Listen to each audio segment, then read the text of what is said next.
Hello, I'm in the Orphan Girl Mine Yard in Butte, Montana. And this is the entry room into the main engine room. They have a display of the different lamps they used. The earliest was just a candle. Each guy wore one candle on their head. Then they came up with chemical lamps like this that were a big fire hazard and very dangerous. Then the more modern is lead acid battery, which was sometimes unpopular for the miners because they were very heavy, but they were safer. And then modern times is just regular batteries with lamps. And this is a big charging station for them. And in here, they've got the winch that would winch the miners and the carts up and down the mine shaft. So this here is a big engine. It's a induction motor, General Electric. It's a 2200 volt motor.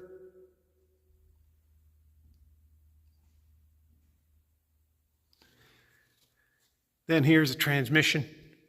This big section here, that's a transmission to reduce it down, and then turn this drum here, which the lowest it would be lowered is 3,200 feet. So there would be 3,200 feet of cable on here.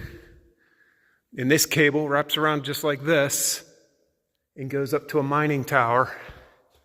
And out there you can see the mining tower. There's the cable going up to it. And the cable would be up to the top of that mining tower, and then the cars would go up and down. At its peak, there was 3 cables.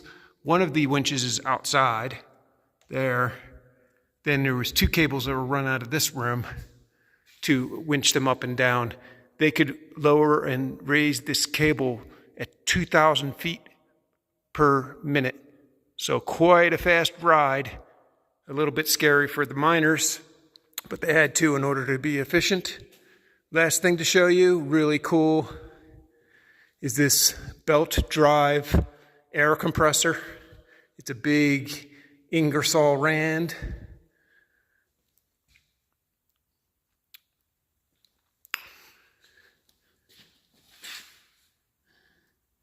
$1949, 100 PSI. It ran at 277 RPM. Huge. Here's the motor part. And that's a pressure gauge. These are the amps. And I believe this circuit is a regulator to regulate the speed of the motor to get the pressure to the desired range. And down here is the compressor pistons that would run inside here and compress the air. And this air would be sent down to the mine to run jackhammers and equipment. Here are some of the jackhammers they would have. And really cool museum here. This is kind of a model of it. And the jackhammers they would use were this. And initially it was just a literal hammer and a chisel that a man would hold. So the old school way of doing it. But these jackhammers, various variations of it, were used to break away the rock. And the winch that I just showed you would haul that material up. The operator can control this cart with these 2 controls, and then these 2 controls for that cart. He could see this wheel turning with an arrow and a dial for how deep the car was.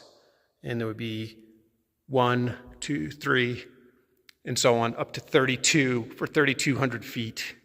We just did a walking tour down to the 100-foot level. And deeper than 100 has actually been flooded. This mine's been closed for a number of years.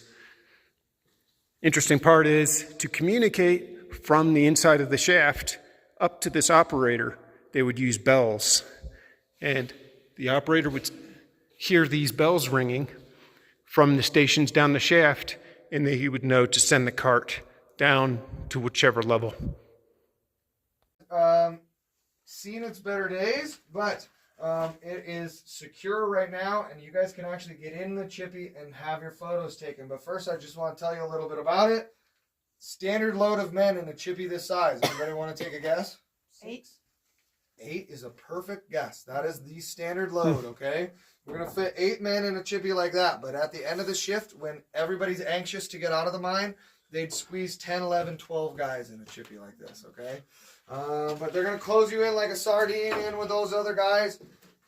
Then they're going to drop you at a speed of 2,000 feet per minute, okay? That is 10 times the speed of a hotel elevator. It is basically a free fall. You're doing that in total darkness. This whole thing's banging around. It's hitting the sides of the mine.